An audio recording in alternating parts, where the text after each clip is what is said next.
Okey. Dah on ni. Atuk cakap ya. Kalau kan perkara yang dicintai oleh Allah Subhanahu wa taala, tak perlu disangsikan lagi bahwa seseorang layak dikatakan memiliki iman yang kuat dan benar manakala ia mencintai apa yang dicintai Allah Subhanahu wa taala dan Rasulnya, serta membenci apa yang dibenci Allah Subhanahu wa taala dan Rasulnya. Seorang mukmin belum bisa dikatakan sebagai mukmin sejati kecuali jika ia telah mendahulukan cinta kepada Rasulullah melebihi cintanya kepada istri, anak-anak dan semua orang. Oleh karena itu, telah dijelaskan di dalam hadis sahih dari Rasulullah bahwa beliau bersabda, tidak layak seseorang dikatakan beriman sehingga saya lebih dicintai oleh daripada dirinya, anak-anaknya, kedua orang tuanya, dan semua orang. 5. Tak gentar menghadapi hinaan. Kecintaan seseorang kepada Allah Subhanahu wa taala akan menjadikan semakin teguh dalam mengamalkan ajaran Islam. Ia tak menghiraukan hinaan, cemoohan, dan ujaran kebencian dari orang yang membenci kepadanya. Kekuatan cinta membuatnya kuat menghadapi berbagai macam hujatan. Nilai yang telah dicontohkan oleh Rasulullah dalam menghadapi kaum musyrikin. Beberapa hal yang dapat menumbuhkan rasa cinta kepada Allah Subhanahu wa taala. Contohnya sebagai berikut. 1. Mengamal lebih mengenal Allah Subhanahu wa taala. 2. Mengingat Allah Subhanahu wa taala. 3. Membaca dan tadarus Al-Qur'an. 4. Melakukan puasa. 5. Mengingat kematian. 6. Selalu berdoa. Hakikat Allah Subhanahu wa taala. Rasa cinta telah hadir sejak manusia diciptakan, yaitu zaman Nabi Adam alaihi wasallam dan Siti Hawa diciptakan. Kemudian dipertemukan menjadi pasangan. Seseorang tidak akan memperoleh kesempurnaan iman tanpa mengenal keagungan Allah Subhanahu wa taala. Merasakan kebaikan dan ketulusan Allah Subhanahu wa taala serta mengakui nikmat-nikmatnya Allah Subhanahu wa taala. Telah menetapkan cinta kepada orang-orang beriman sebagai mana firman-Nya dalam Quran surat Al-Baqarah surat 2 ayat 165 berikut.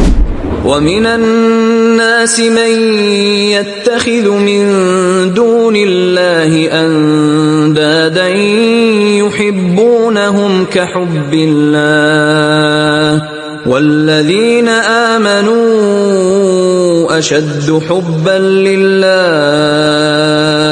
وَلَوْ يَرَى الَّذِينَ ظَلَمُوا إِذْ يَرَوْنَ الْعَذَابَ أَنَّ الْقُوَّةَ لِلَّهِ جَمِيعًا وَأَنَّ اللَّهَ شَدِيدُ الْعَذَابِ. Kita dapat melakukan berbagai hal sebagai wujud cinta kepada Allah Subhanahu wa taala, yaitu sebagai berikut. 1. Dengan membaca, mempelajari dan memahami firman-firman Allah. 2. Dengan melaksanakan amalan sunnah setelah mengerjakan amalan wajib seperti mengerjakan sholat sunnah duha ketika kita akan memulai rutinitas. 3. Selalu mengingat Allah Subhanahu wa taala dimanapun berada dan dalam keadaan apapun. 4. Mencintai Allah Subhanahu wa taala di atas cinta kita kepada apapun. Hakikat takut kepada Allah atau khauf. Khauf sendiri memiliki arti khawatir ataupun takut. Dalam pandangan Al-Ghazali, khauf adalah ungkapan dari hati yang disebabkan oleh terjadinya sesuatu yang dibenci Tuhan kepada seseorang di masa yang akan datang. Astaghfirullahaladzim. Astaghfirullah. Khauf muncul dari pengenalan dan rasa cinta mendalam kepada Allah Subhanahu wa taala sebagaimana Quran As-Sajdah ayat 16. تتجافى جنوبهم عن المضاجع يدعون ربهم خوفا وطمعا ومما رزقناهم ينفقون. Takut kepada Allah akan meningkat seiringnya meningkat ilmu pengetahuan tentang Allah Subhanahu wa taala sebagaimana hadis dari Anas radhiyallahu anhu. Rasulullah SAW pernah berkhotbah yang sangat luar biasa. Saya tidak pernah mendengar khotbah seperti itu. Rasulullah SAW bersabda, seandainya kalian mengetahui apa yang saya ketahui, niscaya kalian akan sedikit tertawa, tapi lebih banyak menangis. Kemudian para sahabat Nabi pun menutup mukanya dan terisak menangis. Hadis riwayat Al-Bukhari dan Muslim.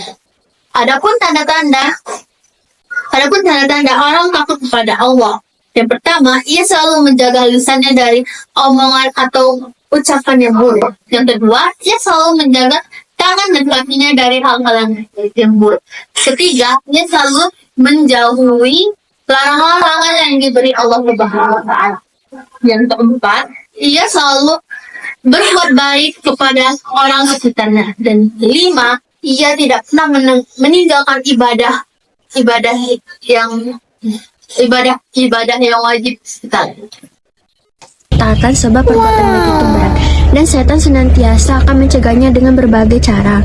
Allah SWT berfirman dalam Quran surah Al-A'raf ayat 7 berikut. فَلَنَقُصَّنَّ عَلَيْهِمْ بِعِلْمٍ وَمَا كُنَّا غَائِبِينَ. 2. Cara menumbuhkan sikap raja. Pertama, musahabah atas nikmat-nikmat Allah. Kedua, mempelajari dan memahami Al-Quran. Ketiga, meyakini kesempurnaan karunia Allah. Ketiga, manfaat sifat raja. Pertama, semangat dalam ketaatan kepada Allah. Dua, tenang dalam menghadapi kesulitan. 3. Merasa nikmat dalam beribadah kepada Allah. 4. Cara membiasakan sifat raja. Selalu berpegangan teguh pada tali agama Allah Subhanahu wa Ta'ala. 2. Selalu berharap pada Allah. 3. Selalu merasa takut kepada ancaman dan siksaan Allah Subhanahu wa Ta'ala di akhirat kelak. 5. Hikmah dan keutamaan sifat raja. Menumbuhkan sikap optimalisme, menjadikan seseorang hidup tanpa kesulitan. Ketiga, membuat seseorang berprasangka baik dan membuang prasangka buruk. C. Hakikat berharap kepada Allah Subhanahu wa Ta'ala atau Raja.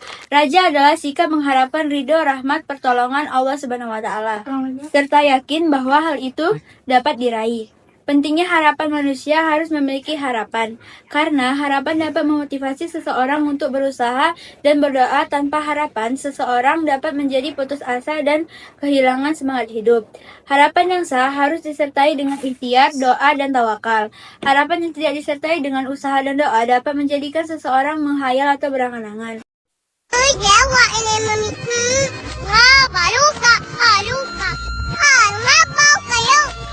Bentuk-bentuk raja ada 3 bentuk raja menurut Abdullah bin Kubik. 1. Mengerjakan kebaikan dan berharap dapat diterima. 2. Mengerjakan kejahatan lantas ia dapat bertaubat dan berharap dapat ampunan.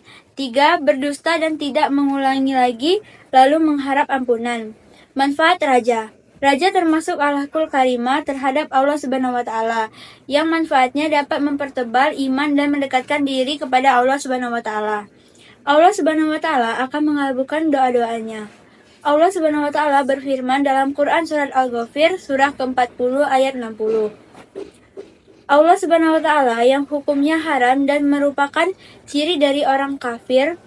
Allah Subhanahu wa Ta'ala berfirman dalam Quran surat Yusuf surah ke-12 ayat 87.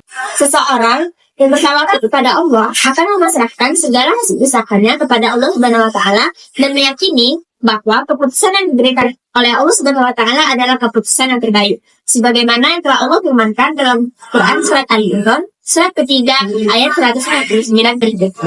يا أيها الذين آمنوا إن تطيعوا الذين كفروا يردوكم على أعقابكم فتنقلبوا خاسرين. Sebagai contoh dari bentuk tawakal yaitu Lani mengikuti lomba Olimpiade OSN Matematika untuk mewakili semesta. Kemudian, ia terus berusaha dan bekerja keras agar ia bisa lolos dan mendapatkan juara. Setelah bekerja keras dan usahanya, ia bertawakal atau menyerahkan hasil yang akan keluar tersebut kepada Allah. Akan tetapi, setelah pengumuman, ternyata Lani tidak mendapatkan juara. Akan tetapi, ia tetap percaya kepada Allah bahwa keputusan yang diberikan oleh Allah merupakan keputusan yang terbaik. Jadi, tawakal bukan berarti kita hanya memasrahkan kepada Allah, tetapi sebelum bertawakal kita harus melakukan usaha dan juga kerja keras. Bukan berarti kita harus memasrahkan segalanya kepada Allah tanpa dilakukan adanya usaha dan juga kerja keras. Di samping kita melakukan tawakal, kita juga mendapatkan manfaat dari melakukan tawakal tersebut. Yang pertama, mudah bangkit dari keterpurukan. Yang kedua, dicintai oleh Allah Subhanahu wa Ta'ala. Ketiga, menghargai hasil usaha. Yang keempat, mendapatkan nikmat yang tiada henti. Dan kelima, mudah bangkit dari ketakutan. You got me jumping like